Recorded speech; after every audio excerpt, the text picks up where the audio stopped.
Hello, I'm Pseudodrifter, and this video serves as a follow-up to my low-rank HBG melee-only guide. I want to give a detailed play-by-play of how to kill a Diablos in case you're having trouble while following the main guide. I only mentioned it once, but this was done without upgrading my armor. What I picked during character creation is what I wore the whole time through, not one single armor sphere spent.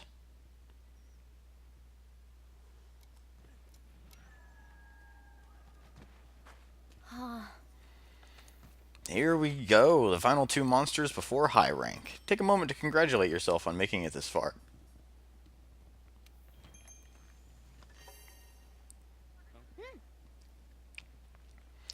Now, how do I get out of here? Ah, there we go. Alright. Before we jump down to where the courteous Mrs. Diablos lives, we should buff ourselves with rations, a max potion, and an armor skin potion. Pick either the fish or veggie platter, whichever is better suited for the monster you're fighting, and the low rank monsters will have a hard time killing you.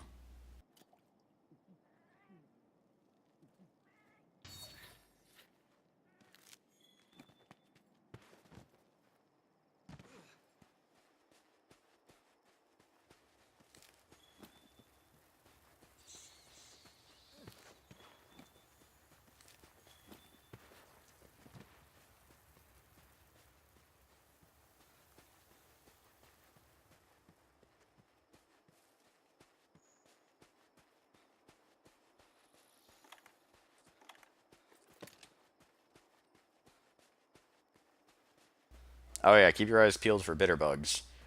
Rotten Vale is the best place to find them, with two spawning near the honey on the way to the Odogaron's lair, and many more scattered throughout the whole area.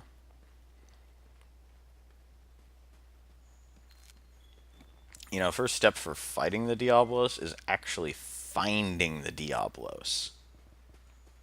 Fortunately, that's not too complicated. There's a cutscene that you need to watch before it will ever spawn. So just go to the area with the sand trap and be ready for a fun night at the movies.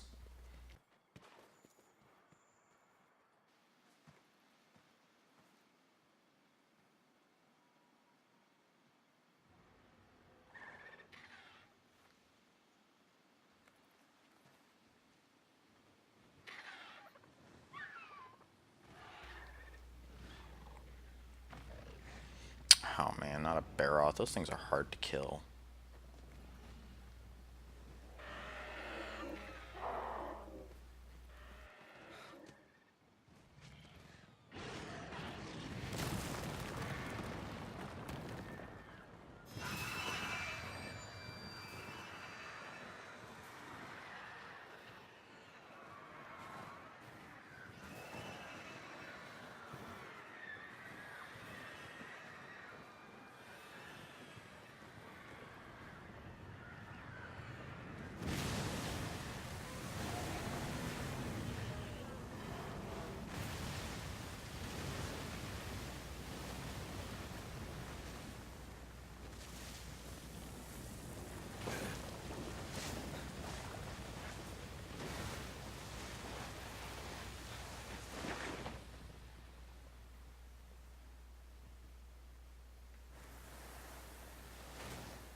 That is a decidedly dead Baroth.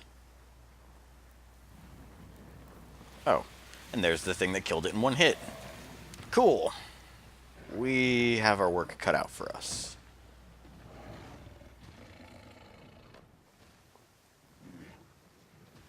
Gee, thanks, Frag Stealer. You have to die now. Okay, next step. Change of underpants. So, fighting a Diablos. The Diablos does a lot of physical damage, but not an overwhelming amount. An armor skin potion is enough for the task. What makes the Diablos hard to fight is its ability to fake out a player. Just like a few of the other monsters, the Diablos has a quick charge attack. However, she doesn't stumble at the end of it, meaning she can, and will, chain 3 or 4 charges together. My plan for dealing with this is just to turtle and tank all of it. It's not the best plan, because she continues for a short distance after her charge connects in a sort of follow-up, meaning she's often out of melee range before you can recover from blocking. But we're focusing on not dying, not max DPS.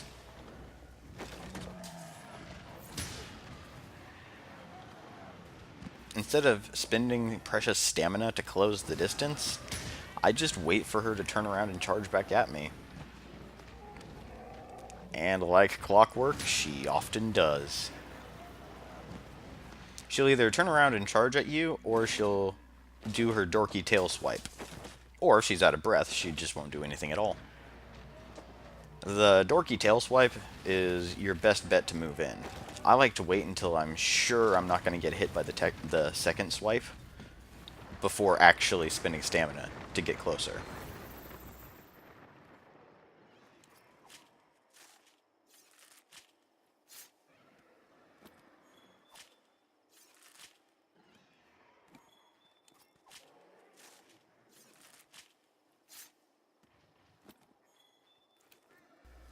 Oh gee, thanks Mr. Baroth for the garbage loot. Oh, and I accidentally picked up some torch pods. Oh, are you kidding me? Get rid of this stuff. The torch pods are kind of cool. If you put them nearby a monster that hasn't noticed you yet, it'll go investigate the fire and ignore you for a few seconds. So fortunately for us fighting the Diablos, she doesn't have a really big territory. All she ever does is goes to eat at this cactus patch and then goes back to her burrow. She'll occasionally fight the Black Diablos, but nah, you have to see both of them in one place before that'll happen. And spoilers, you don't have to worry about that in low rank.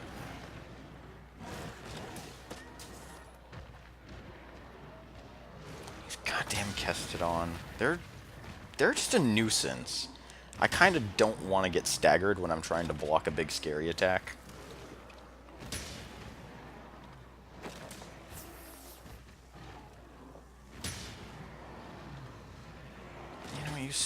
I'm just going to kill them. I'm going to take swings at the Diablo, but make sure I hit a Kestodon at the same time. Okay, you know what? I'm just going to focus on not dying instead. So the best place to stand when fighting a Diablos is between her legs hitting her in the lady parts, or under her chest hitting her in the shin.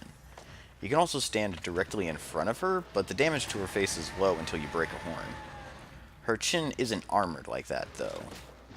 I think the truth is more that the horns act like a hurt box with a reduced damage value until they're broken, revealing the unarmored normal hurt box below. The HBG's damaging hitbox simply clips through the Diablo's heads and hits the unarmored hurt box underneath the armored hurt box. This is Stretch Armstrong's final form!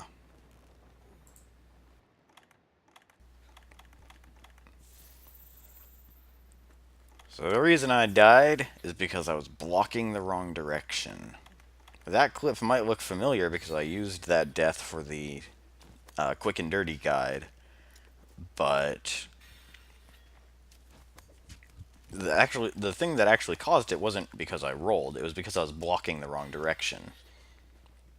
From the game's point of view, my character had the shield turned the complete wrong direction, kind of like I was running away from the monster, even though I was behind her and facing the same direction she was. And that also explains why I had a really weird looking block after wiping out the Kestodons. Okay, let's open this back up with a plunging attack.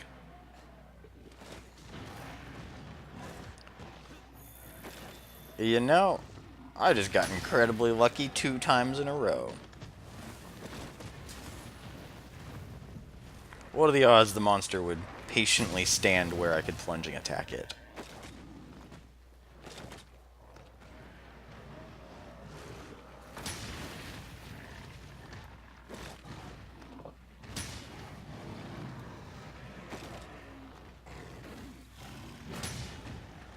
Now, she kicked me. That's actually something that'll happen pretty frequently.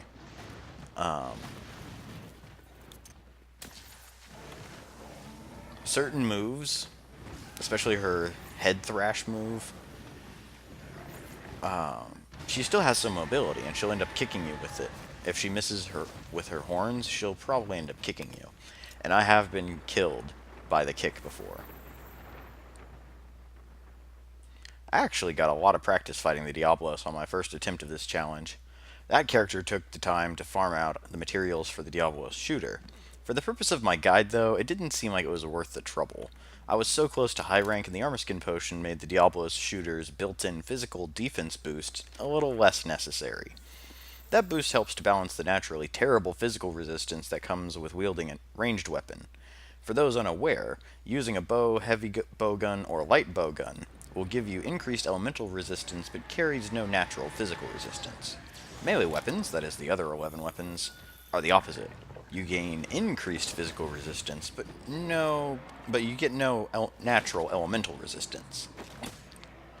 It's actually kind of a clever way to balance for the can't-catch-me nature of the ranged weapons. You're less likely to be in range for monsters' bite or tail swipe, so no bonus for you ranged characters. By wielding a melee weapon, you can more or less ignore monsters' weak attacks, but are quite prone to getting annihilated by their less common elemental attacks as a trade-off. This is only troublesome for some monsters, and they're all a long ways off.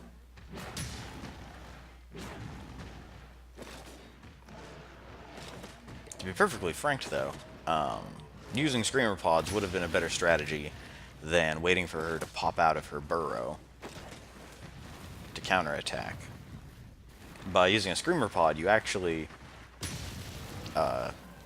trap her in place, kind of like using a pitfall trap.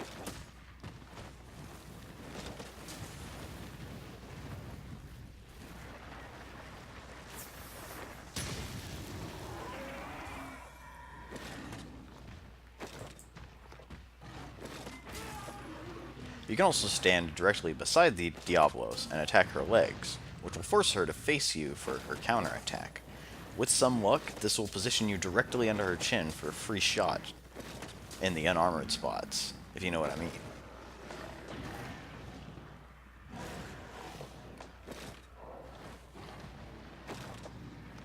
Another opportunity to inflict damage is when she's starting her dig and immediately after you block her dumb popping back out attack. If you're too close when she starts digging, you'll be staggered, but not damaged. When she pops out, you will block so long as you're facing the center of the last part of her tunneling. In other words, try to aim down the tunnel she's digging towards you, but focus on the end part of the tunnel that leads to her target. Aim for the part she hasn't dug yet. Okay, see how her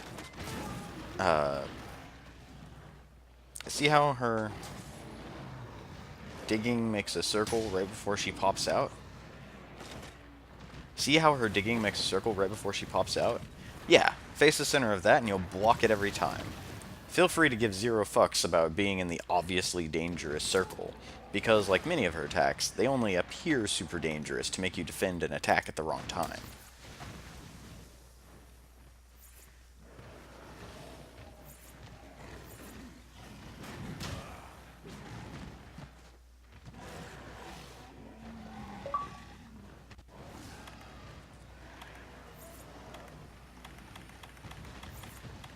Are you kidding me?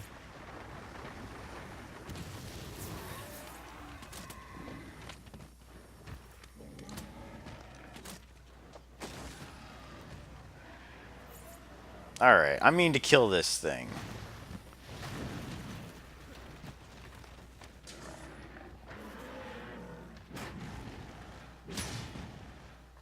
This is business far more important than Fortnite.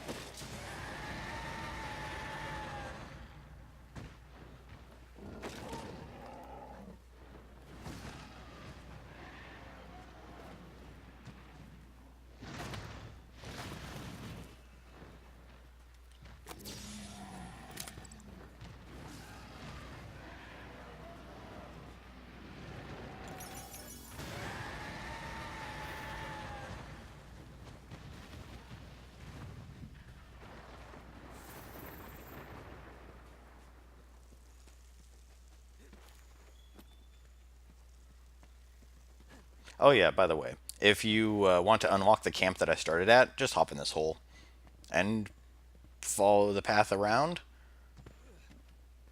and like magic, you've got yourself a camp.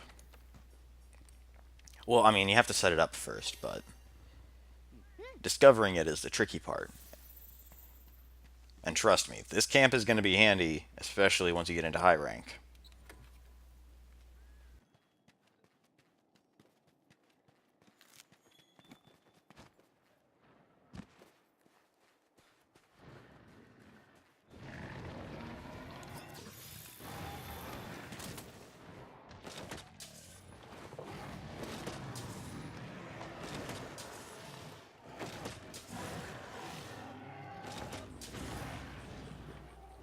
There we go.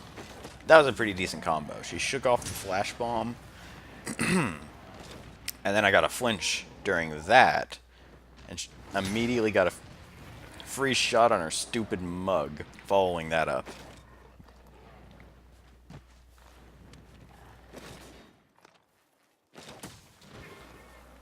I actually don't mind this weird sideways shoulder check. Whenever she finishes her move, she goes back to her standing position, which, with a little bit of prediction, lets you move into attack range.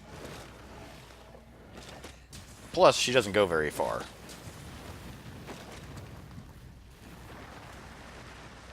Yeah, more importantly, she doesn't go very far.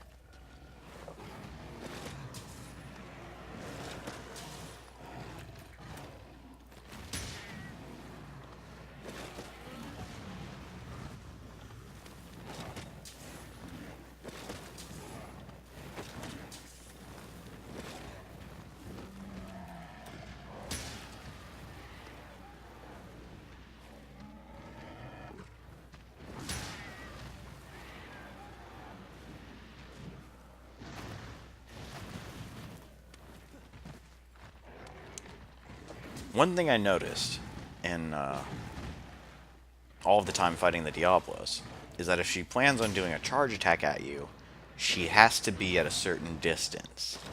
So if she chooses to do her charge attack, she'll walk around until she's at the proper distance and then begin her charge.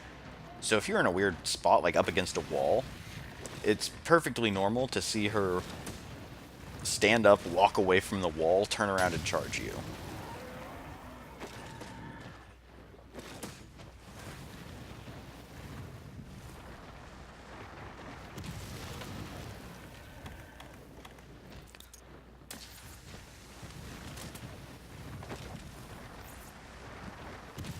I kind of wish there was a simpler strategy for the Diablos, but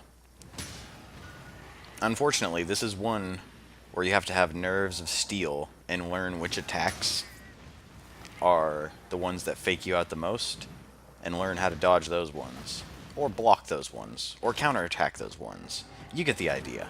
This one, the Diablos, will take a little bit of practice, unfortunately. But if you have one move that you can confidently block and do damage, it's a good starting point for the rest of the fight.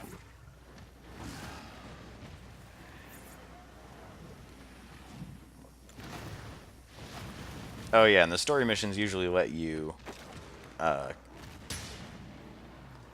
cart 3 times.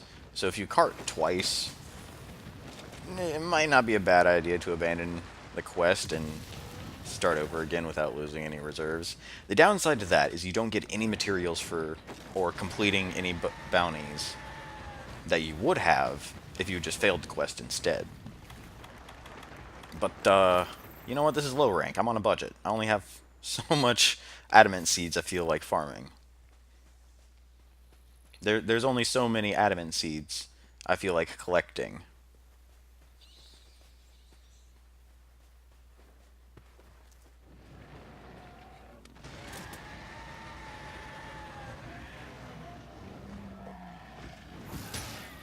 Ah, now we get to experience gimmicky Diablos.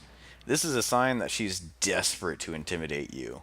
She'll very obviously dig behind one of her sand waterfalls and spring out when you least expect it. You know, except for the part where we knew which direction she was going to pounce from. This is mostly an annoyance because she'll just go flying halfway out of her lair, leaving you with no counterattack during her very long recovery.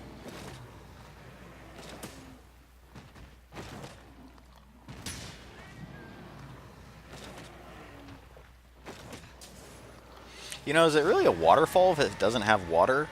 I think sand cascade would be a better way of saying that.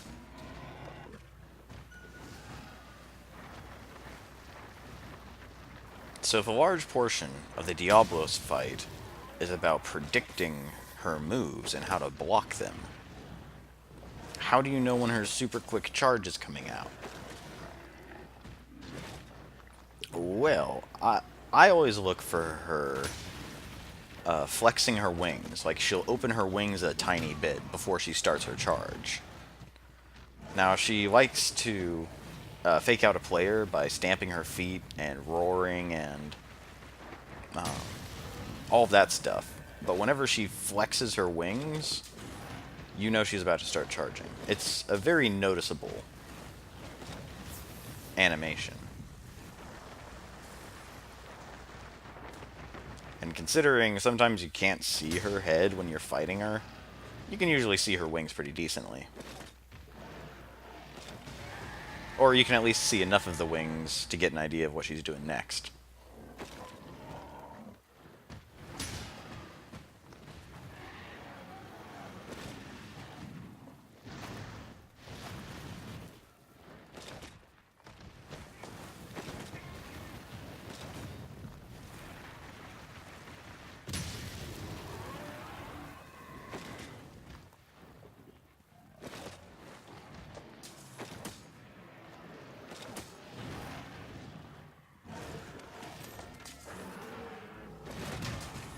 Oh, that's a lot of damage. Drop all inputs, play dead. Yes! Yes! It worked! Oh, I can't believe it worked. Oh, man. So by playing dead, I was able to use the standing up animations and vulnerability to avoid getting murdered by the follow-up attack. Playing dead is a thing.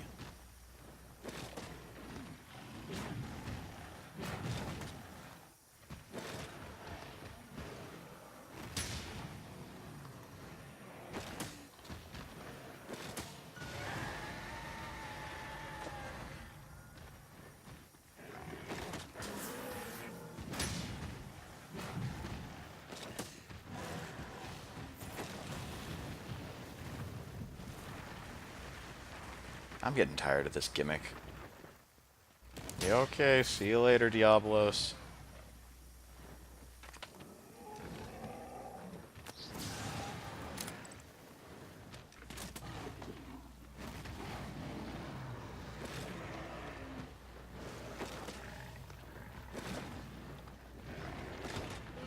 Yes, she was about to run away too. This is perfect timing for a knockdown.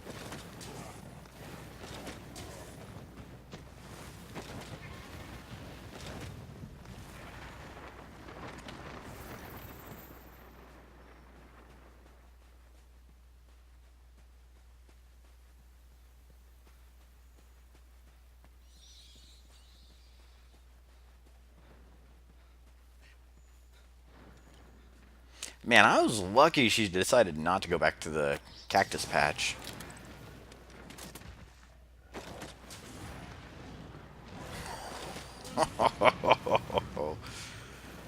Ooh. That was pretty... That was pretty decent, if I say so myself. Dude, the flinch to KO feels so good.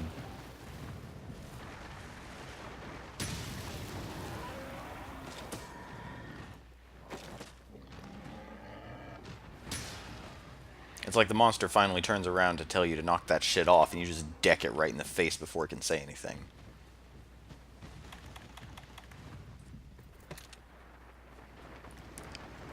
Yep. Yep.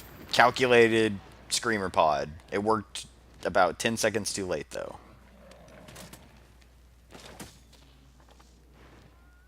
I'm not going to go for more than one hit. I'll just take what I got and then move in for a big hit on her face. See, that's the fake out I'm talking about. She'll, like, it looks like she's going to start doing some crazy high power stuff because she's stamping the ground and snarling a whole bunch, but that's actually the best time to move in and do damage. And whenever she finishes that animation, then she'll choose an attack. So she looks threatening, and it looks like she's going to open up a can of whoop ass. But the funny part is, if she was going to open a can of whoop ass, she would have already done it. So if she's stamping her feet and snarling, just smack her in the dumb face.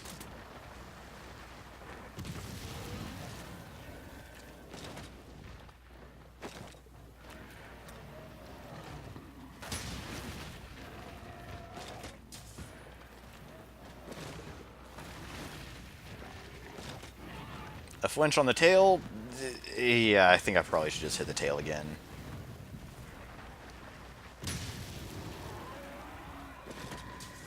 Small damage numbers are better than no damage numbers. Oh yeah, just like how she can burrow under the ground to appear in her sand cascade, she'll actually jump into her sand cascade and then burrow under the ground. But that's pretty uncommon. I think it's like her Hail Mary attack. Boom! Yes! This one's a little bit less exciting. I've killed a lot of Diablos by hitting them in the face. And as you can see, all of my armor is level 1. I guess the biggest danger of the Diablos fight is getting in a hurry. The Diablos can kill you very quickly if you're impatient. More so than any other monster, I feel. But with health boosters and healing cats and a fair degree of caution, I'm pretty confident you can handle it.